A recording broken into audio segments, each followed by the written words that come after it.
want to jump in and first ask you just to give us a quick history of how you came to make Beyond Utopia, like how the subject came to your attention and some of the sort of markers along the way to making the film. Yeah.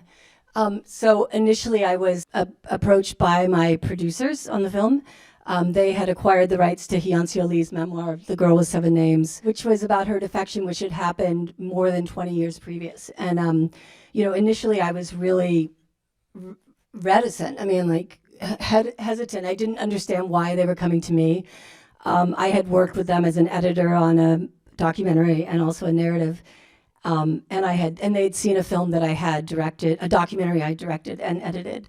But I felt like, wouldn't you go to a Korean director? I mean, why are you coming to me? But they were very, persistent. They gave me a lot of leeway. They said, just explore this and see if something comes of it. And what ended up happening was I did like a deep dive into research that went on for months. I was searching with VPNs, searching in different languages, as if I were searching from different countries, because I was finding different things depending on where I searched from, what language I searched in. And I think the main things were I found this hidden camera footage that was being shot by these incredibly brave North Koreans, really since the 90s, since the famine. Who were risking their lives to tell the truth. This was stuff that's on the internet? Yeah, and it was unbelievable to me. I mean, and what it made me realize, really, was how much we don't hear from North Koreans themselves. How in our media, any news about North Korea is essentially, in a way, you could say what the Kim regime would like us to be telling, the missiles, et cetera. And so I think it was kind of that gulf between what I was discovering in this deep dive versus the absence of it that made me at a certain point go, this country's been around for, more than 70 years and we haven't heard from these people and nobody's done this and I have to do this. And that led eventually to Pastor Kim. I read an interview that you gave where you talked about your anxieties about approaching this subject matter because of concerns of attracting opprobrium from the North Korean government. And you had said in the interview that you were hoping, at least, that Kim would not be particularly bothered by your film because what you were saying about him is what is generally said about him. How are you feeling about it now? I mean, and I also wanted to ask you, because in the interview you didn't mention China, which I think is certainly when I watched the movie, I thought, well, this is going to be interesting because there's so much anxiety on the part of American companies about upsetting or offending China, and China doesn't come off very well in the film. Yeah, I mean, so we were definitely, obviously nervous and gave a lot of consideration to the whole question of the North Korean regime, first off. We did have consultants on, in all through Asia and also in the United States who were advising us and, gave us some reassurance in the sense that, Kim Jong-un, what we say about him really is kind of what you hear to the extent that you hear anything. He's a brutal dictator, he's a strong man, blah, blah. Those kinds of things, by all accounts, actually don't really bother him. The Sony hack that happened in 2014, he was, brutally ridiculed and mocked, and that apparently was just untenable for him. But that said, I mean, of course, we were nervous. But I think what happened was once Pastor Kim and I got to know each other, and that took another many months, right? And decided that we wanted to work together and that we really not only trusted each other, but that we were interested in doing the same thing, which after this absence of the voices of North Koreans for, 26 million people who live inside that country for so long, we wanted to try to do something experiential as much as possible, put people in their shoes. Once that happened, it was like, it got to a point where there was no turning back. It was like, whatever's going to happen, this has to be done, and this is actually really, really important. And that goes with China as well. I mean, I will never go to China. I will never go to China. And that's, sad, but it just is what it is. I mean, Pastor Kim, he used to go when he decided and made a promise to his God, because he is first and foremost a pastor, to not only devote his life to helping North Koreans as much as he could, but also to put himself to travel with them all the way. He used to go to the border of North Korea and China. He broke his neck on the river between North Korea and China, but as of 2009, because he's been known by the regime for more than 20 years now, as of 2009, he was warned that he could be kidnapped into North Korea if he ever stepped foot in China. So he also doesn't go into China. So yes, in terms of what happened with this film, with sales, and you talk about companies, should I even get into that? I don't know. Like, that's a whole. It is an interesting. Well, because when we were at Sundance, which is where we premiered, our sales agent said that they thought we were going to have a bidding war because, we had so many of the big streamers were saying that they were going to put offers in, and we ended up getting no offers, literally zero. It's kind of a miracle it is a miracle that we got what we got. Incredibly exciting that it's happening. So just to go back a little bit, I know that you made an arrangement with like the Rowe family, that you were going to have them and Reverend Kim film this terrifying journey, which is sort of the at least one half of the heart of the movie.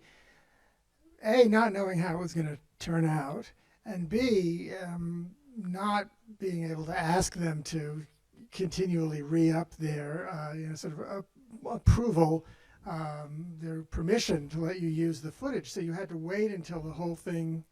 So talk about that, because there's a kind of an existential courage in that on your part, that after all of this work, you were helping this event to occur and recording it, and not knowing whether or not you were ever going to be able to tell the story, at least tell the story the way you wanted to. I mean, that was another crazy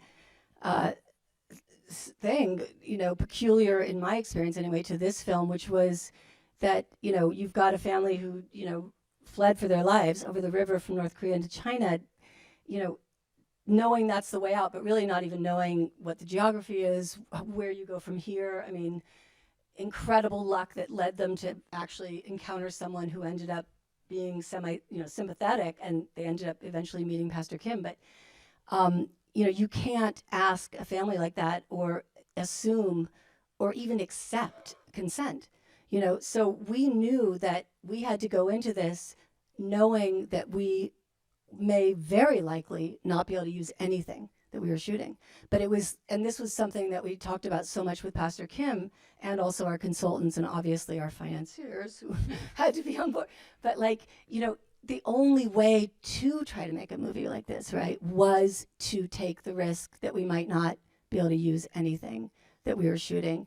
And, that was also with Soyeon, because I was shooting with Soyeon up until really just before we went into the sound edit, because we were trying to get accurate information out of North Korea about her son, and it's so hard to do, and it's so time consuming, and we wanted her to have the absolute freedom. Like, we didn't want her to think that she had ever given consent, because we had not accepted any. She had not, it had to be totally thorough. And so because I was editing as well, I was editing actually 2 versions of the film up until right before we went into the sound edit, in case she found out something that made her decide she couldn't participate. So it was kind of nuts. Part of what makes the film so extraordinary is the sort of harrowing journey that the Rose take through China and Vietnam, and also an inner journey. I mean, the grandmother especially, this kind of transformation of this person. It's really heartbreaking and incredibly moving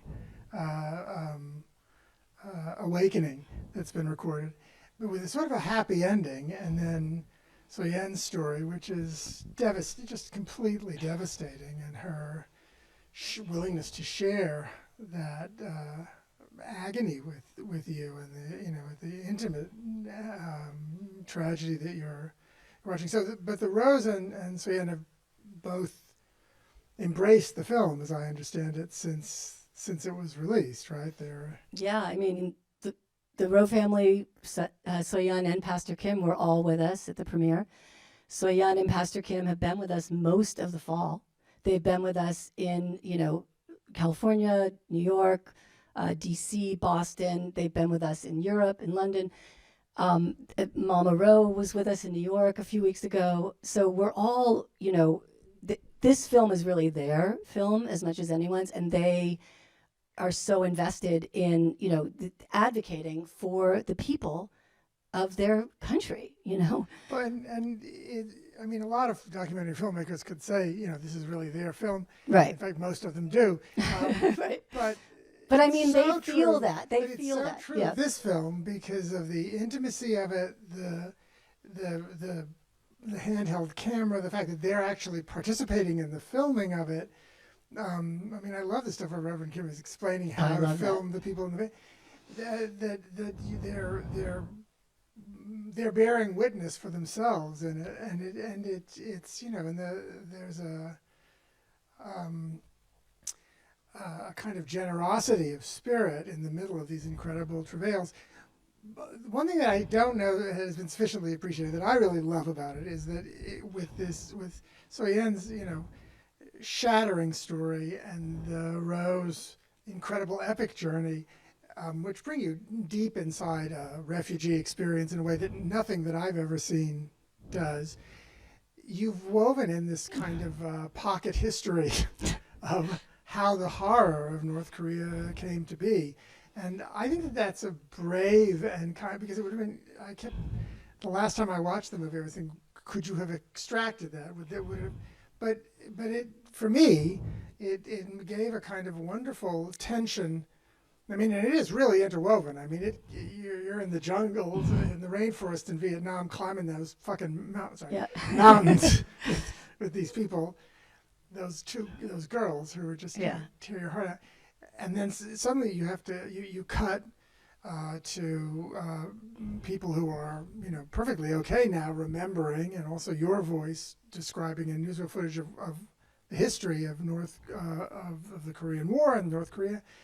And there's a kind of a power that lends. It never lets you forget what's driving these people through this impossible journey, what's made this mother go through the 9 circles of hell, right, trying to get her son out. And I think I don't have a question. I just wanted to say how much I adore that. And I think it's so important because it also embraces a pedagogical function of art that I think people sometimes shy away from. But I think... Well, I thought about all of that so much, and I still question certain things, of course, structurally, like, et cetera, et cetera. But yes, I mean, first of all, in doing this, the Korean War in our country is called the Forgotten War, right? And it is literally the Forgotten War, or never even the acknowledged war, really, because at least people I grew up with, we never really learned anything about the Korean War. And so in the editing and putting together this film, there were certain things I felt like we need to know, not to go into some great history. I mean, it's so complex, obviously, but just certain grounding for who these people, the world that these people come from, and the genesis really of North Korea and of the regime in a very broad, simple way, obviously. But that it's not just people escaping from an anonymous country, it's a very specific country, and and even the stakes of why they have to escape, like, just so that you're not just getting a call. Pastor Kim's not just getting a call about a family on the border of some country and some country. It's this country and that country, and this is what will happen if they are sent back.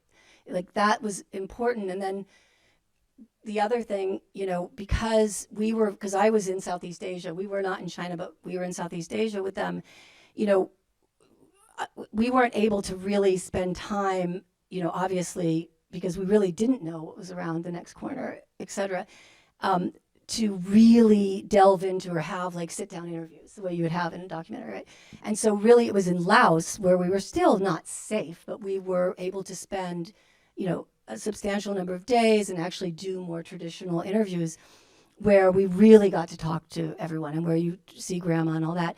And so in the end, I had all this incredible footage, right? Like those interviews in Laos are unbelievable. They're amazing. And we're only seeing the tiniest piece of it. And of course, as a filmmaker, I wanted those interviews could have informed us about who these people were earlier in the film, right? Like you do in documentary, you cut to an interview and they explain blah, blah, blah.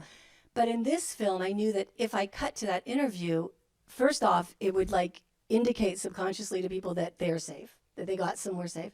Second of all, it would step on the truth of the whole journey, which was that they weren't safe, and it was an escape, and we didn't know what was going to happen. And so I tried to use the North Korea, what I call the interstitials, where you say like in the middle of the jungle, going out to a piece about a little detail about North Korea, in a way also to ground them, yes, but to also maybe give us a little bit to develop the character of these people.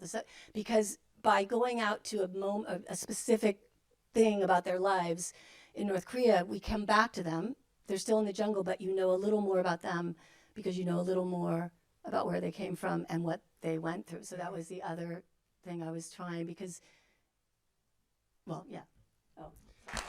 Thank you so much for coming. I mean, really, this is the whole purpose of this really was to bring forth or try to bring forth or begin to bring forth the voices of North Koreans because we haven't heard from them. And really, you guys watching this is such a huge part of that. And obviously, Tony, who is I cannot imagine someone I would rather be talking to about this than Tony Kushner. So, like, Tony, thank you so much. And really, thank you.